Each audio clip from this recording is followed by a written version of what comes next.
Now the headlines where you are, it's the ITV News.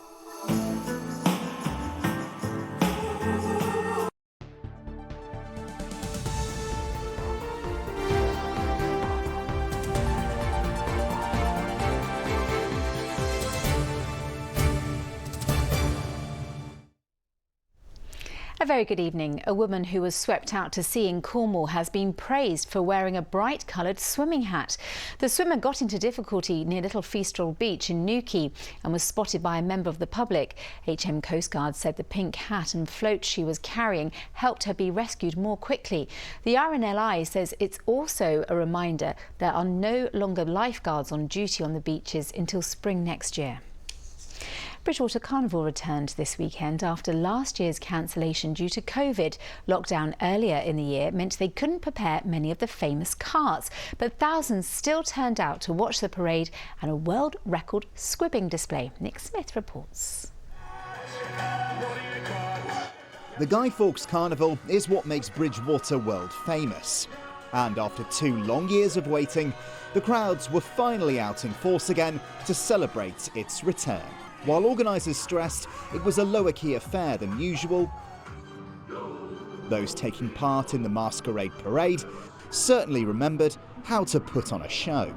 How does it feel to have Carnival back in Bridgewater again? Absolutely amazing, best feeling ever. It's just everyone getting back together. Pleasure. It is about time. It's been an awful couple of years and I hope that this has brought a lot of smiles to a lot of people's faces. What's it like to just see the crowds out again? Really good, and just thank you for all of them for cheering us on and keeping us going.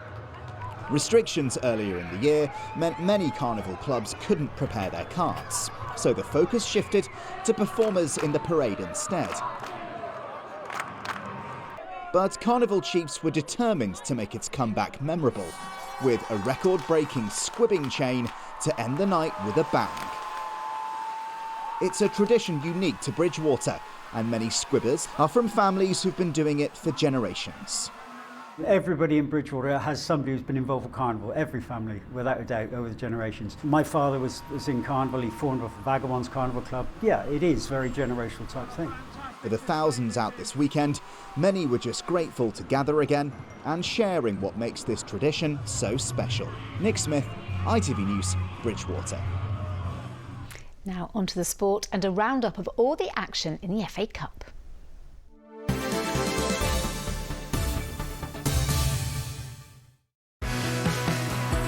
For the love of the game. eBay sponsors ITV Regional Sports Reports. Plymouth Argyle took centre stage today as their FA Cup first round tie at Sheffield Wednesday was shown live here on ITV.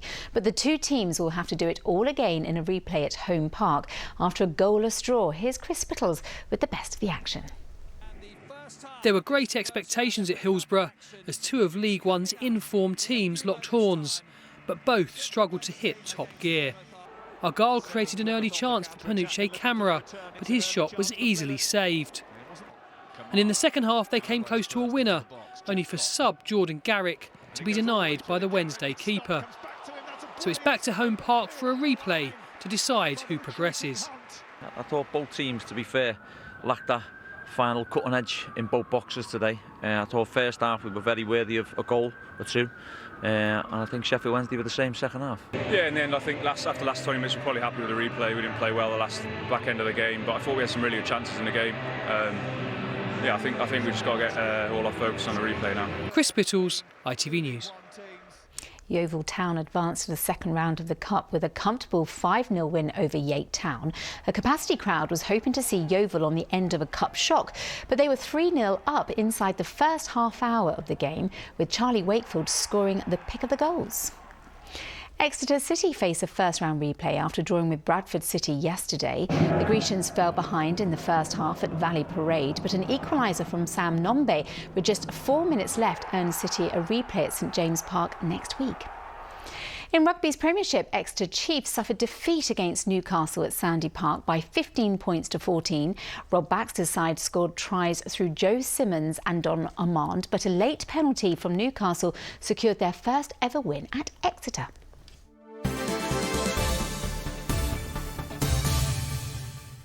Here's your weather with Kate.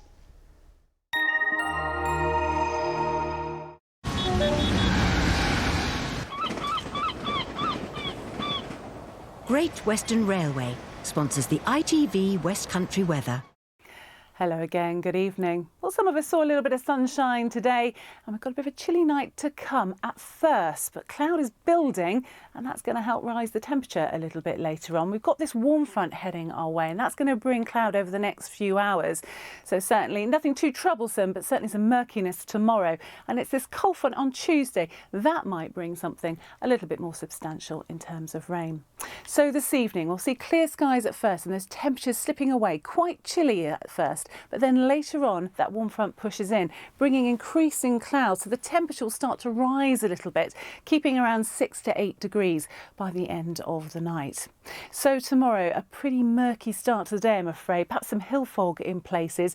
It could be thick enough maybe for a spot or two of light rain. Most places, I think, staying dry. It's fairly grey all day. And the wind picking up in the west, certainly later on. Temperatures mild in that southwesterly airflow at around 14 or 15 degrees. That cold front on Tuesday could bring outbreaks of rain also for Wednesday, but a little bit more settled by the time we get to Thursday. Great Western Railway sponsors the ITV West Country weather. Kate, thank you. That's it from us. We're back tomorrow. We hope to see you then. Bye-bye.